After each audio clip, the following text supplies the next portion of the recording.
దేవుడు వరమిచ్చినా పూజారి కరుణించని చందంగా ఉంది కేయూ అధికారుల తీరు. కేయూ భూములు కబ్జాలు గురికాకుండా కాపాడేందుకు ప్రహారీ గోడ నిర్మాణానికి ప్రభుత్వం 10 కోట్ల రూపాయలు మంజూరు చేసింది. ఆ ప్రహారీ గోడ నిర్మాణ పనులకు 3 మంత్రులు శంకుస్థాపన చేసి ఏడాది పూర్తయినా ఇంతవరకు పునాదులు కూడా పడలేదు.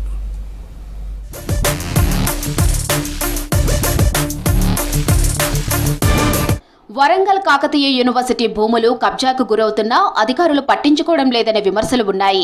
యూనివర్సిటీ ఏర్పాటు కోసం అప్పటి ప్రభుత్వం కుమారుపల్లి, లష్కర్ సింగారం, పలివేల్పుల గ్రామ పరిధిలో 673 ఎకరాల భూమిని సేకరించింది.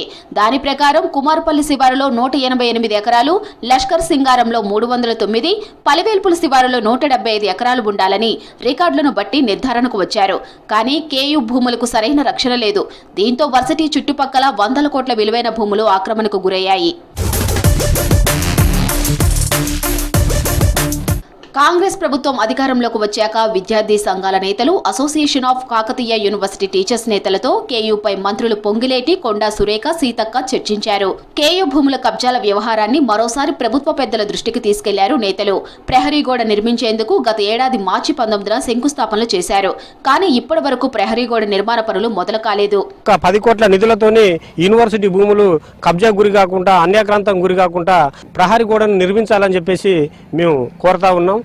ఈ రాష్ట్రంలో ఉండేటువంటి అంటే ముఖ్యంగా ఈ కాన్స్టిట్యున్సీకి సంబంధించినటువంటి ఎమ్మెల్యే నాయన్ రాజేందర్ రెడ్డి గారు ప్రత్యేకంగా చొరవ తీసుకొని యూనివర్సిటీ భూములను కాపాడడానికి ముందుకు రావాలని ప్రహరీ గోడ నిర్మాణం ఏదైతే ఉన్నదో ఆ నిర్మాణం త్వరితగతిన పూర్తి చేసే విధంగా చొరవ చూపాలని కాకతీయ యూనివర్సిటీ విద్యార్థులుగా మేము క్యాంపస్ చుట్టూ 7 కిలోమీటర్ల వరకు కాంపౌండ్ నిర్మించేందుకు ప్రభుత్వం గ్రీన్ సిగ్నల్ ఇచ్చినా పనులు ప్రారంభించడం లేదు. ఇప్పటికైనా అధికారులు స్పందించాలని, లేదంటే ఆందోళన చేస్తామని హెచ్చరిస్తున్నారు విద్యార్థులు. కాకతీయ యూనివర్సిటీ విశ్వవిద్యాలయానికి చెందినటువంటి 600 పైచిలకు ఎకరాల భూమిని పరిరక్షించాలని చెప్పి అనేక సార్లు ఇక్కడ ఉన్నటువంటి మినిస్టర్ గారు కావచ్చు, ఎమ్మెల్యే గారు కావచ్చు, వాళ్ళ దృష్టికి తీసుకుపోవడం జరిగింది. యూనివర్సిటీలను పరిరక్షించాలి, యూనివర్సిటీ భూములను పరిరక్షించాల్సిన బాధ్యత మీరు తీసుకోవాలి.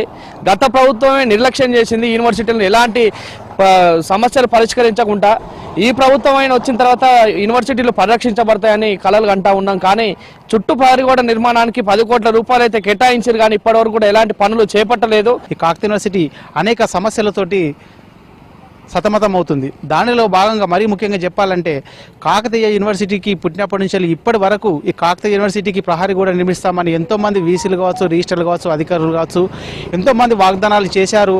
చెప్పిన వాగ్దానాలు ఇప్పటికి కూడా వాళ్ళు మాట రూపకంగానే ఉన్నది, కానీ ఆ మాటకిచ్చిన మాట తీర్చుకునే విధంగా ఇక్కడ ప్రహరీ గోడ నిర్మించే కాడ వాళ్ళు మాత్రము విఫలమయ్యాలని సందర్భంగా తెలియజేస్తా ఉన్నా. ఈ వ్యవహారంపై రియాక్ట్ అయ్యారు ఉమ్మడి వరంగల్ ఇన్ఛార్జ్ మంత్రి పొంగిలేటి. 10 ఏళ్ల పాలనలో బీఆర్ఎస్ ప్రభుత్వం కేయూను పట్టించుకోలేదన్నారు.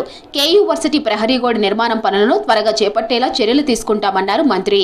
ఈ యూనివర్సిటీ ఏర్పడిన దగ్గర నుంచి సుమారు 652 ఎకరాలున్న ఈ యూనివర్సిటీ ఏరియాకి ఇప్పటి వరకు కాంపౌండ్ వాల్ అనేది లేని మాట వాస్తవం. గత ప్రభుత్వంలో ఈ కాంపౌండ్ వాల్ కట్టాలనే ఆలోచన కూడా ఆనాటి ప్రభుత్వ పెద్దలకు రాకపోవటం చాలా దురదృష్టకరం. ఈ ఏరియాకి 652 ఎకరాలు ఏదైతే ఉందో పక్కనే ఉన్న కొంతమంది కబ్జాలకి గురి కాకుండా ఉండే విధంగా సర్వే చేసి ఈ కాంపౌండ్ వాల్ని ఇప్పుడే మనం శంకుస్థాపన చేసుకున్నాం. దీన్ని 1-2 రోజుల్లో వర్క్ కూడా స్టార్ట్ కాబోతుంది. ఇప్పటికైనా కేయూ అధికారులు కాంపౌండ్ వాల్ నిర్మాణంపై దృష్టి పెట్టాలంటున్నారు విద్యార్థులు. విలువైన వర్సిటీ భూములు కబ్జాకు గురవకుండా చర్యలు తీసుకోవాలని డిమాండ్ చేస్తున్నారు.